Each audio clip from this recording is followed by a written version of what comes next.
Bien sûr, là, c'est le niveau là où on est arrivé la dernière fois. On a créé un mur plus une petite porte et on a discuté aussi concernant euh, les calques. On a bien discuté concernant les calques, mais il y a parmi vous qui me pose la question, monsieur, bah, supposons que j'ai travaillé, malheureusement, on est d'accord, j'ai travaillé, ok, soi-disant, attendez, j'ai travaillé malheureusement dans le calque zéro. Est-ce que je dois tout répéter? Ben non. Ben tout simplement, qu'est-ce qu'il faut faire? Vous faites une toute petite sélection, comme on a déjà appris, un petit clic, je glisse la souris, je sélectionne les lignes que j'observe, autre ligne, je zoome très très bien, je sélectionne les lignes aussi que je dois sélectionner tout doucement, je maîtrise un tout petit peu la question de la sélection. Une fois que j'ai terminé, je clique sur la fenêtre des calques, la petite flèche, et je cherche le calque qu'il me faut. C'est bon, le problème est résolu. Bien, parfois, on a groupé un élément, comme notre cas de figure. La porte que vous voyez devant vous, elle est groupée. Si je clique sur le bouton droit, je trouve que elle est groupée. Je peux la dissocier. Dissocier ou dégrouper, c'est la même chose. OK? Bien sûr, elle est enregistrée dans la vidéo. C'est-à-dire, vous pouvez la répéter vous-même. Bien. OK. Je répète, mais c'est pas grave. Si je veux grouper, je dois sélectionner mes éléments. Je répète, je ne touche à rien. Échappe. Ça sert toujours à désactiver la sélection. Je sélectionne mon objet. Un, 2, 3 et 4. Sans oublier que vous pouvez à n'importe quel moment créer un rectangle de sélection et je clique sur grouper, le bouton. Aussi, aussi pour travailler d'une manière un peu rapide, bouton droit, grouper. Vous avez le choix. Bah sinon, il y a parmi vous qui va me dire, monsieur, bah la porte c'était avec 70 et je veux maintenant faire des changements. Est-ce que je dois tout supprimer? Ben non. Bouton droit, grouper, dissocier et elle est dissociée. Bien. La question qui se pose, monsieur, c'est bien, on peut rediviser l'écran une deuxième fois, ben certainement. Diviser l'écran ou bien, si vous avez un autre moniteur, un autre écran, un deuxième écran, vous maintenez la touche Windows, là le clavier. Par la suite, vous cliquez sur P. Comme ça, vous affichez cette fenêtre qui vous permet soit de dupliquer, soit de étendre. Je vais vous montrer. OK? Ou bien étendre. Étendre, ça sert tout simplement à le fait de travailler sur deux écrans en même temps. On est d'accord? C'est-à-dire, vous pouvez, oui, c'est le cas. Donc,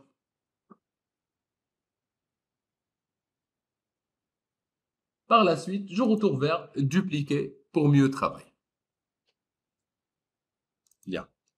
C'est ce qui concerne un peu la navigation dans votre logiciel. Dans notre cas de figure, je travaille que avec un simple écran. Donc, la liste de configuration, deux verticales. Je préfère deux verticales. Si vous voulez deux horizontales, c'est votre point de vue. Ici, je répète, c'est interdit strictement de sélectionner le plan et le supprimer. Parce que si vous supprimez dans les deux. CTRL Z pour arrêter. Bien. Je zoome ici. Merci. Donc, je zoome très très bien. Ici aussi, je sais que j'ai créé la première partie ici. Donc, je zoome une deuxième fois pour trouver une deuxième cotation. Et si j'ai créé normalement euh, le mur de je sais pas combien, on est d'accord, je dois le fermer avec une valeur de 25. Il y a parmi vous qui va me dire, monsieur, est-ce qu'on doit calculer 25 ou bien juste une ligne de deux points? C'est juste une ligne de deux points. On est d'accord? OK. Comme vous voyez, la ligne, elle est avec la couleur verte. Bon, je peux par la suite modifier comme on a déjà appris. Ou bien, je vous rappelle que on peut cliquer sur propriété de calque, chercher le calque mur Wall, merci. Donc, ici, c'est la couleur. Ici, c'est l'épaisseur. Ici, c'est le nom. Je clique sur Wall. Je clique aussi sur la petite icône. Exactement. Maintenant, je vais travailler par défaut avec le calque Wall. Donc, ça y est, c'est pas la peine de refaire l'opération plusieurs fois. Ça y est, une seule fois parce que j'ai commis une erreur. Et le reste, ça y est, par défaut. Une fois que je commence le dessin, je vais travailler directement avec la valeur. Bien, si je vous pose la question suivante, ici, on a une fenêtre de 120 selon la cotation. Qu'est-ce que je dois faire? Bah, c'est simple, il suffit juste merci, c'est de décaler. Décaler avec 25 cette ligne à droite. Ah, merci. C'est pas 25, mais c'est exactement. Donc, puisque c'est 120, c'est 1,20 m. Donc, on va utiliser 120. Donc, allons-y, on répète. On a un décalage cette fois de 120. Une chose très importante, selon ma petite remarque que j'ai fait, je sais pas pourquoi, vous dézoomez, écoute-moi très attentivement, et vous déplacez le curseur ici. Ben non, on a spécifié 120, c'est son travail. Je clique juste à droite ici, et lui, il va détecter normalement l'endroit exact. C'est pas la peine de travailler, Zama, et spécifier l'endroit exact. C'est par défaut, il détecte 120 de décalage, oui. À droite, oui, oui, ce que j'ai dit. Il faut qu'il soit à droite. Mais à droite, non, pas précisément dans son vin. Bien. Ici, on a certainement 130, comme vous voyez. Donc, je clique. Et je vais utiliser une valeur. Attendez. Attention, il faut que je travaille avec le wall, line, et 135.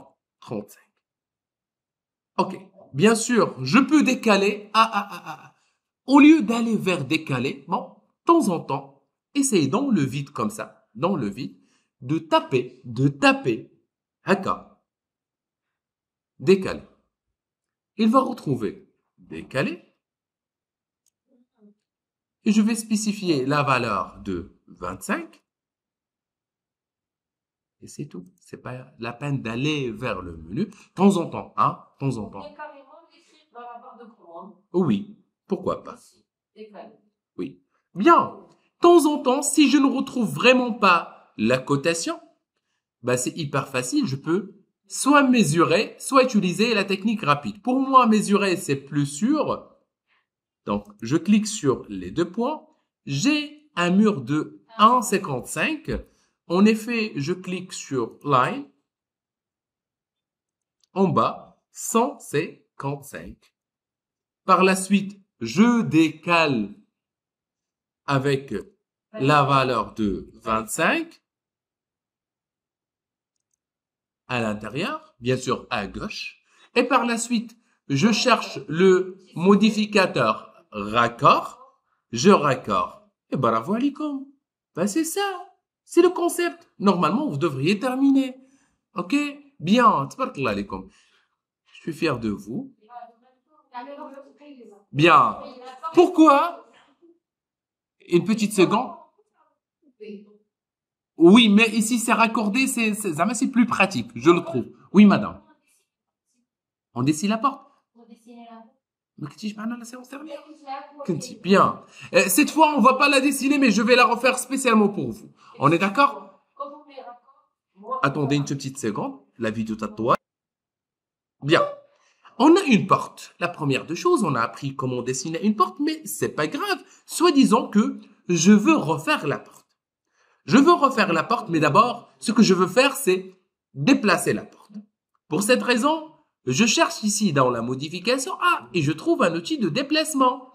Je clique sur déplacer et il commence à me donner des instructions.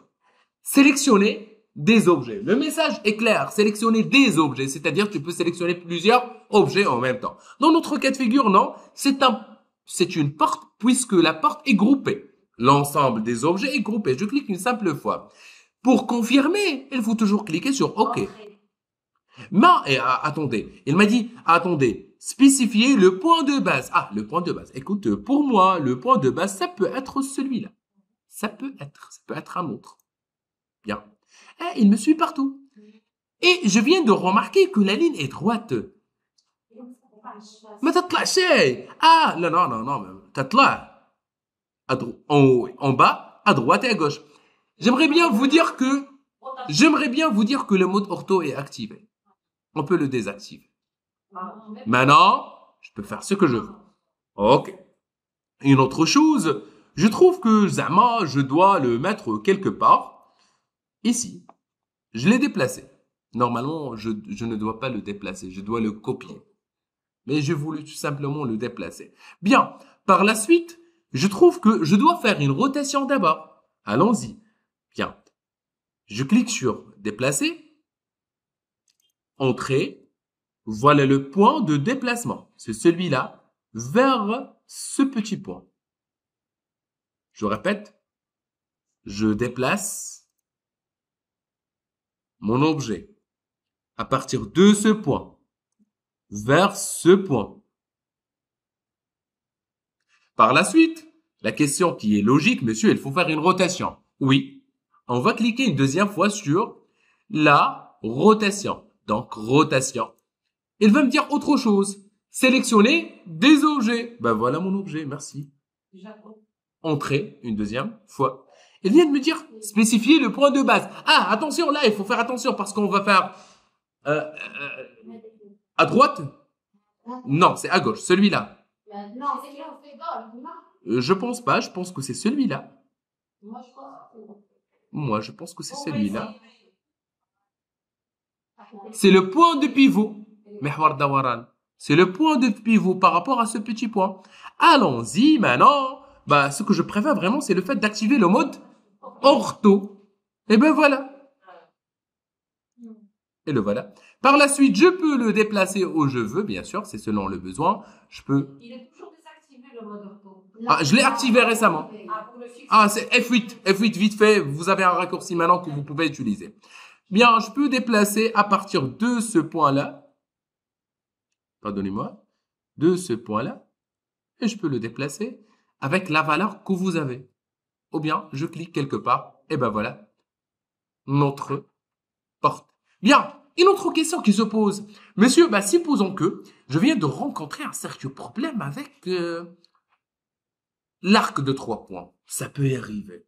Donc, qu'est-ce qu'on doit faire? D'abord, je refais le dessin.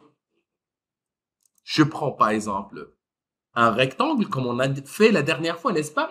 Juste ici, dans un endroit libre. Ok, merci, madame. Tu m'aides un tout petit peu, c'est 5. Tab 5. Entrée. Attendez, CTRL Z. 5, tab 5, entrée. Quand on dit tab, c'est déplacer. Hada, c'est le profil. On peut le changer. Actuellement, on va utiliser un profil simple. Ok. Madame, ce que je veux, c'est déplacer. On est d'accord? On veut déplacer avec copie. Donc, je clique sur copie. Sélectionner. Entrée. Le point, c'est celui-là. On est d'accord? Le déplacement, on est d'accord? Je peux le déplacer où je veux. Allons-y. Ah, cette fois, je veux vraiment faire autre valeur. Une autre valeur, je sais pas combien. On est d'accord? Bien. Il me suit partout, donc entrée pour arrêter. Je sais que si je mesure la distance entre ce point-là et ce point-là, j'ai une valeur de 66, je sais pas. On est d'accord? Donc, à n'importe quel moment, madame, je peux par exemple créer un rectangle. On est d'accord? Je sais pas. Un rectangle. 60, c'était 68, je pense, sur 5. Donc, ici, c'est 5 sur 68. Le voilà. Maintenant, la question qui se pose, comment créer l'arc? L'arc, il faut y aller vers l'arc, départ, centre, fin. Je dis que c'est le départ. Voilà le centre. Et voilà la fin. Et ça fonctionne. Supposons que ça ne fonctionne pas. Allons-y, allons très très loin. Ça ne marche pas. OK? Qu'est-ce que je dois faire? Parfois ça donne pas, parfois l'ordinateur, parfois moi, je sais pas, ça peut y arriver. OK? Je clique sur centre rayon. Un cercle centre rayon. Un cercle centre vers le rayon. Attendez, c'est quoi ça? Si je clique ici, c'est le centre. Et le deuxième point, c'est le rayon. Autrement dit, entrée, le centre. Par la suite, je peux spécifier notre rayon. Par exemple, le 10. Hadi, c'est avec une valeur de 10, Hadi, c'est libre. OK? Allons-y. Je supprime. Je prends le cercle une deuxième fois. À partir de ce point-là, à madame, c'est le centre. Vers le point d'arrivée, c'est automatique. Donc, j'ai pu détecter. Et qui va me donner la solution? C'est ajuster. On va ajuster, entrer. Donc, on va ajuster ce qui se passe ici. Mais la question qui se pose, la question, comment couper le reste? C'est ajuster. Ajuster. Mais ajuster, j'aimerais bien vous dire un petit point. Ajuster a une relation avec... Exactement. Il nous faut une relation. Est-ce qu'il y a une relation ici? Non. C'est-à-dire, il faut vraiment qu'elle dépasse un tout petit peu. Et c'est tout. Maintenant, si je clique sur ajuster, on est d'accord? Entrer, je peux ajuster ce qui se passe ici ou ce qui se passe ici. Oui. Ça va, c'est clair? Donc, je répète. Autre chose qui est hyper important. L'ajustement qu'on a abordé la dernière séance, on n'a pas vraiment entré dans les détails. Je vous explique. Pourquoi c'est très important. Bien. Supposons que madame indique une ligne. Donc, je supprime Hada, provisoire. J'ai une ligne. Une ligne droite qui dépasse bien sûr notre cercle. OK? Une autre ligne à madame. Alors, je peux dessiner tout ce que je veux. Provisoire. J'ai deux lignes maintenant. OK? Et un cercle plus le 4. Si je clique sur ajuster, maintenant, attendez. Il faut lire en bas. Effacer, projet, mode, capture, 50. Arrête 50. Allons-y. Je clique sur arrête 50 ou bien S qui est majuscule. Je pense que vous avez remarqué que le S ici est en bleu et... Non, S bouhda. C'est juste S. Je clique sur S. Entrée. Il m'a dit quelque chose. Sélectionnez les objets. Pour moi, les arrêts 50 ou mahadou. Celui-là et celui-là. Je clique sur entrée. Par la suite, si je clique, hop, merci. Il a compris ce que je veux parce que j'ai spécifié les arrêts 50 et j'arrête le. Bien. Je répète la question de l'ajustement. On est d'accord? Soi-disant, je répète que on a je vous donne un deuxième exemple. Supposons que on a un petit cercle avec un rayon de, c'est juste un exemple. Et je viens de copier cet élément, entrer, à partir de ce petit point-là, ici. OK? Je répète. Supposons que je veux le dupliquer une deuxième fois, je clique sur copier, je sélectionne les deux éléments, à partir d'un point, comme celui-là, je le déplace. Tiens, entrer pour arrêter. Le même exemple. Si je clique sur ajuster, et je clique sur les arrêts de 50, et je dis que l'arrêt de 50, dans notre cas, c'est ce cercle qui se trouve à gauche. Je clique. Maintenant, elle est sélectionnée. Je clique sur Entrée pour confirmer. Si je clique ici, tout ce qui se trouve à l'extérieur, exactement. Je répète autrement. Si je clique sur Ajuster, arrête 50, cette fois, on est d'accord? Soi-disant que c'est l'autre cercle, cette fois, qui est je clique sur Entrée. Si je clique ici, je vais supprimer ce qui se trouve à l'intérieur. Si je clique à l'extérieur, c'est ce qui se trouve à l'extérieur. Il y a certes annulé. Il y a parmi vous qui va me dire, monsieur, c'est logique. Même si on clique pas sur arrêt de séquence, ça va donner la même chose. Oui, je suis d'accord avec vous. Mais si je clique sur autre ligne, allons-y. Je vais compliquer un tout petit peu les choses. Et je clique sur ajuster, arrêt de séquence. Et je dis que ce qui se trouve ici, ce cercle-là, c'est l'arrêt de séquence. Entrée. Quand je clique ici, je vais tout supprimer. Il ne va pas prendre en considération cette ligne. Ben voilà, c'est tout à fait logique. Par contre, attendez, si je fais CTRL Z une deuxième fois, pour mieux vous expliquer, une troisième fois, je clique sur copier tous ces éléments-là à partir de ce point-là, là, ok? Si je refais la même opération, je clique sur ajuster et je clique sur entrer directement sans cliquer sur arrêt de séquence, c'est-à-dire, attendez, il va prendre le tout en considération. Si je supprime, voilà ce qu'il va supprimer. Voilà ce qu'il va supprimer. Voilà ce qu'il va supprimer. Il prend en considération étape par étape. On est d'accord? C'est pas ce que je veux parfois. Par contre, si je clique sur ajuster, arrêt de séquence, et je dis que voilà la ligne en arrêt de séquence qui me concerne. Voilà la ligne qui me concerne dans l'opération. Si je clique ici, je vais tout supprimer parce que j'ai pris cette ligne ou bien le cercle comme arrêt de séquence. Et j'ai pas mis ce ligne-là, notre ligne, dans l'opération. Ça, c'est numéro 1. Numéro 2. Numéro 2, parfois, on a une porte. OK? Et je veux la dupliquer une deuxième fois, copier. La voilà. Et je veux faire une rotation une deuxième fois. Voilà une rotation à partir de ce petit point. Donc, je sélectionne Entrée. Voilà un tout petit peu la rotation. En cliquant sur F8 ou bien le mode ortho pour créer une rotation avec un axe de 90 exactement. OK? Je peux déplacer mon objet à partir de ce petit point-là. C'est bien. Et maintenant, ce que je veux, c'est le fait de créer une, une symétrie. OK. Donc, je clique sur déplacer. Je m'éloigne un tout petit peu de mon plan de travail. Bien.